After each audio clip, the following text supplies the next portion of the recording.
Greg Pickel, I can't believe I'm saying this, but this is a special overtime edition of the Penn State Blitz here in week 1. Penn State, I would say, survives 45-38. The only way I can really think to describe it, the way that Appalachian State came at them down the finish of regulation. I think they were fortunate enough to win, but I also think they deserve a lot of credit for making plays with their backs to the wall. They were in a situation where they had to make plays or the game was over, and they made a play every time. Yeah, there's no question, Bob. Talking here, I guess we can call this first down. We'll call it first down, then. That sounds good to you.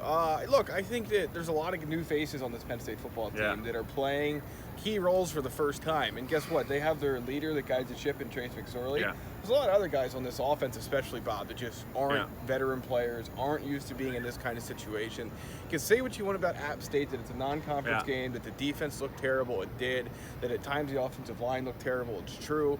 But at the end of the day, you have to win some of these games like this sometimes, especially when you're breaking in a lot of new guys.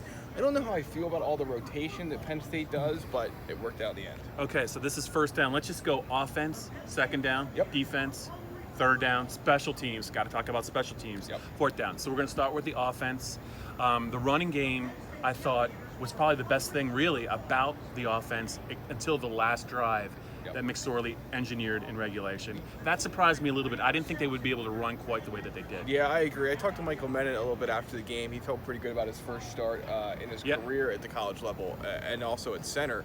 He felt pretty good about the way things went. He said in the second half, and Miles Sanders echoed this, that for whatever reason, I think mostly because App State really was sort of winding down there down the stretch, so was Penn State to a degree, but they were blowing him off the ball there, especially in overtime.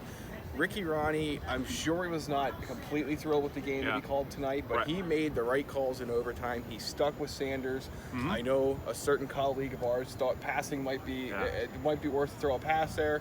You said it. Keep going with Sanders. He did. There's a lot to learn from this game, the offense especially. Yeah, and I thought that was the first time that Miles really got into a rhythm with like 3 or 4 carries in a row. He would run the ball once. He wouldn't see it. They rotated Mark Allen in. I was really impressed with Ricky Slade's burst to get to the line of scrimmage.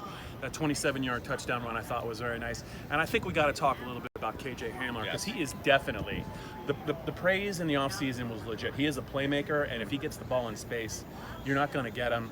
He helped in special teams, but the touchdown catch from Trace McSorley was huge to get the game into overtime. And also we got to talk about it's 4th and 2, and Trace hooks up with his old high school teammate from Briarwoods, Brandon Polk, on a 10-yard pass on a hitch that's a little bit high. Brandon made a nice catch. He sure did. Yeah, let's start with Hamler first. He could have really hurt Penn State had that little stunt to pull it out of the end zone after standing around and waiting for it. If that didn't work, Penn State could have been a whole world of trouble. But if you watched him closely on about the 4 kickoffs that led up to that, he had enough.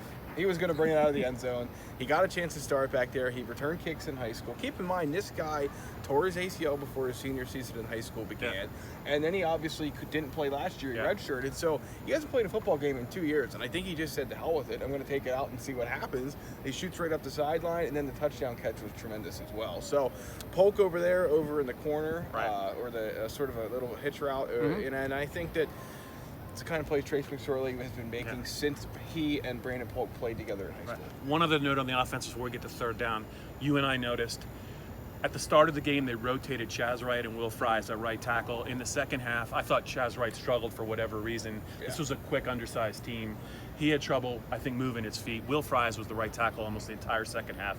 I thought that also kind of helped Penn State, not only in pass protection at times, but also in the run game. I think we got a tractor starting, so let's get to the defense. To be fair, Kevin Givens didn't play due to an off-the-field issue, obviously. Shane Simmons did not play. He was not healthy. John Reed got hurt in the second half. Penn State was in position to make some plays. They didn't always do it. And the quarterback made some really good throws, I thought, for Appalachian State in the second half. But Amani made a great play on the ball on the first down throw from the 15 and kind of took it away from that receiver. I mean, it's a mixed bag, and I'm sure there's a lot to clean up, but they're going to see a completely different offense, I think, next week. So I don't know how much they're going to dwell on maybe what they saw from Appalachian State. I don't know. I think they got Appalachian State's A game. I think if they play 10 times, probably doesn't go quite this way. I agree. I mean, a couple of things. First, I think as James Franklin noted, you have to give Zach Thomas, the Appalachian State quarterback, a ton of credit. I mean, there are a couple of those balls where it doesn't matter if you're NFL throws. And if you're an all-pro NFL corner, you're probably not doing anything about those throws. So that's one takeaway for sure. But another takeaway too is that we knew Nick Scott was sort of locked in as the one starting safety. We heard a lot of mixed bags about whether it would be Miles or Garrett Taylor or somebody else. I think we saw Wyatt. I mean, he had a couple nice moments, also some not so good ones. Devon Wade, same thing. A couple good moments, some not nice ones. So that's really, I think there's still a competition there and some things for them to figure out. And then the other two guys who were involved in the competition, Aaron Monroe and Johnny Patrician, watched as the Evans kid ran. That's fourth down, Joan. That's fourth down. Let's not jump ahead. But the safety play is certainly something that it's worth watching as we move forward here. Maybe Jonathan Sutherland might get some fun too. Look, they have the athletes. I think they're deep enough. I think they will improve. But there's going to be a lot of corrections, I think, Sunday and Monday, whenever they're practicing again. The defense will play better, but I don't discount the fact that Kevin Givens, I mean, he didn't play. He's their best, most versatile lineman.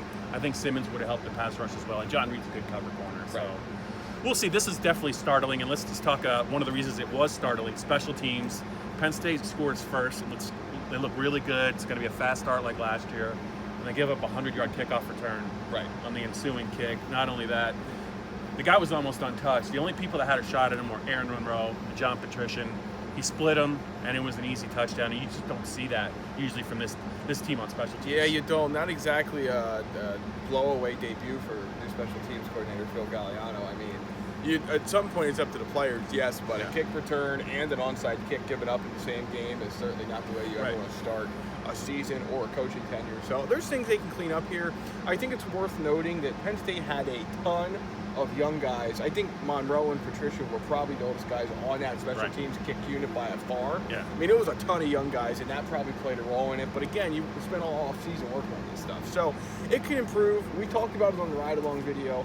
The key to me was always going to be whether or not Jake Pinniger could answer the call. Bobby did. 6 extra points, especially one late in crunch time to make sure the game got to overtime. He was true on his only field goal attempt.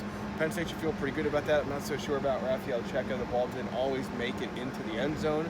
But the new kickoff rule will lead to some teams fair catching it anyway. Yeah, and just to follow up, Hamler did have that kickoff. Without that kickoff return, I think they run out of time, maybe to score the tying touchdown. He got it, I think, to midfield or close to it. About he tippy-toed. He wasn't going to come out. He was going to come out. No one told him he couldn't come out. He was like coming out. And I think that was another huge underrated play in the game. I think we're going to be talking a lot about KJ Hamler if he stays healthy as this season unfolds, and hopefully we'll also be talking in a more positive light about the special teams and the defense. But I think Penn State has to feel good about the fact that they have a fifth-year senior at quarterback. They have a good wide receiver in Juwan Johnson.